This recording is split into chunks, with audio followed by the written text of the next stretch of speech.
युग बीते पर सत्य न बीता, सब हारा पर सत्य न हारा। यदि आपने अभी तक अंतिम अध्याय न देखा हो तो अंतिम अध्याय देखें, और यदि आप समझ सकें तो इस अध्याय को जरूर देखें। यदि आप एक लंबे समय से निरंतर ध्यान में हैं, ध्यान में मग्न रहते हैं, चाहे वह फिर 1 घंटा ही क्यों न हो, पूरे के पूरे समय में 24 के घंटे में 1 घंटा हो, या आप केवल खोज पर हैं, आप जान ही लेना चाहते हैं, आप जानना ही चाहते हैं, तो फिर आप निरंतर ध्यान में रहेंगे और आपको सार्थकता कहीं दिखाई नहीं पड़ेगी सिवाय परमात्मा के। सत्य की राह पर चलने का पहला गुण यही है कि आप संसार से मोहभंग होने लगा। कहीं भी आपको सार नहीं दिखाई पड़ता, जहाँ भी आप जाते हैं सब कुछ आसार मालूम पड़ता है, लेकिन जाना जरूरी है। आप जहाँ भी हों, मेरे अनुसार आप भागें न, बिल्कुल धीरे धीरे होशपूर्वक गुजरें। आप चाहते थे जो काम हम न करेंगे या यह न करेंगे, यह आपकी चाह का कोई सवाल नहीं है, यह सब परमात्मा की लीला है।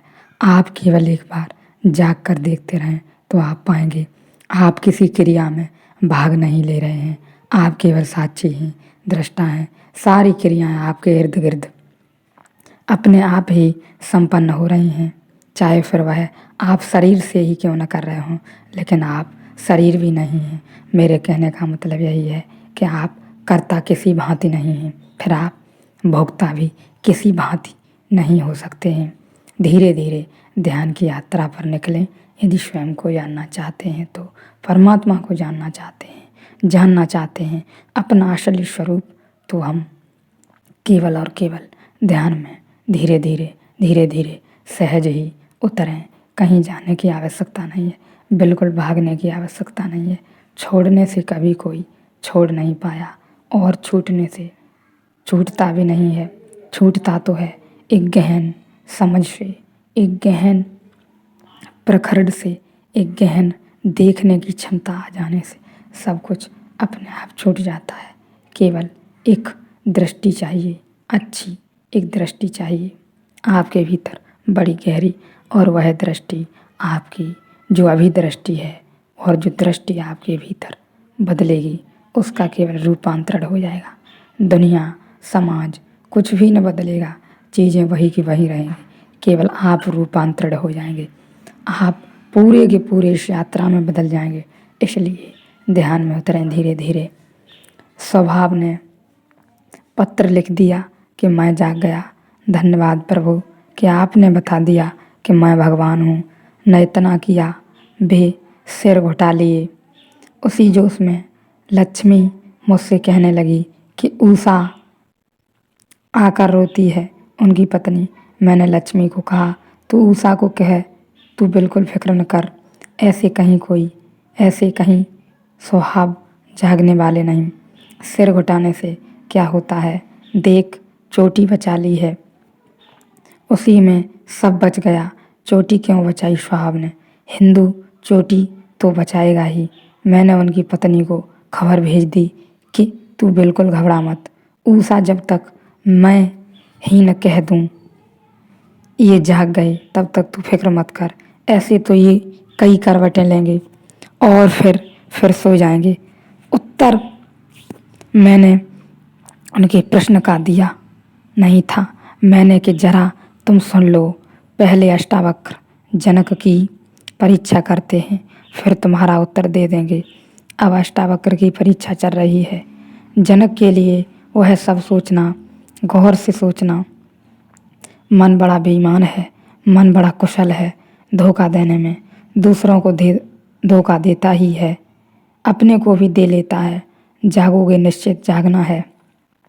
जागरण तुम्हारा स्वभाव है, तुम्हारे भीतर पड़ा है, लेकिन जल्दी ही मत मान लोगे। बहुत जल्दी मान लोगे तो गुरु को तुम्हारी टांग खींचनी पड़ेगी, फिर तुम्हें चारों खाने चित्त। अगर तुम न गिराए गए तो तुम किसी खतरे में पड़ सकते हो। जागरण निश्चित घटना है, घटना चाहिए भी, कभी कभी तीव्रता से भी घटता है, कभी कभी तत्क्षण भी घटता है, लेकिन फिर भी गुरु को ध्यान रखना पड़ता है कि कहीं वह किसी की भी भ्रामक दशा में सहयोगी तो न बन जाएगा। हालांकि तुम्हें कभी कभी चोट भी लगेगी, क्योंकि तुम कुछ मान कर चलते थे और मैं कह देता हूँ नहीं यह नहीं हुआ तो तुम्हें चोट भी लगेगी। वह मजबूरी है, उनके लिए मुझे क्षमा करना, लेकिन चोट मुझे करनी ही पड़ेगी। अगर मैं चोट न करूं और तुम्हें किसी भ्रांति में चलने दूं तो मैं तुम्हारा गुरु नहीं, तुम्हारा संगी साथी नहीं, फिर तुम्हारा शत्रु हूँ। फिर मैंने तुम पर करुणा न की, मैंने तुम पर प्रेम न किया। तुम्हारे अहंकार को अगर मैं किसी भी कारण भरूं तो मैं तुम्हारा दुश्मन हूँ। तुम्हारे अहंकार को मिटाना है, तुम्हारे अहंकार को तो ऐसे मिटा देना है कि उसका बीज बिल्कुल दग्ध हो जाए। अब ध्यान रखना, कहीं स्वभाव जाकर चोटी न उठा ले। अब कोई सार नहीं है घुटाने से। अब तो मैंने कह दिया, अब कुछ मतलब नहीं है। अब तुम घुटा भी लो तो कोई फर्क नहीं पड़ता। चेष्टा तो है समझने की, स्वभाव की गहन चेष्टा है, बड़ी तीव्र आकांक्षा है, जागना चाहते हैं।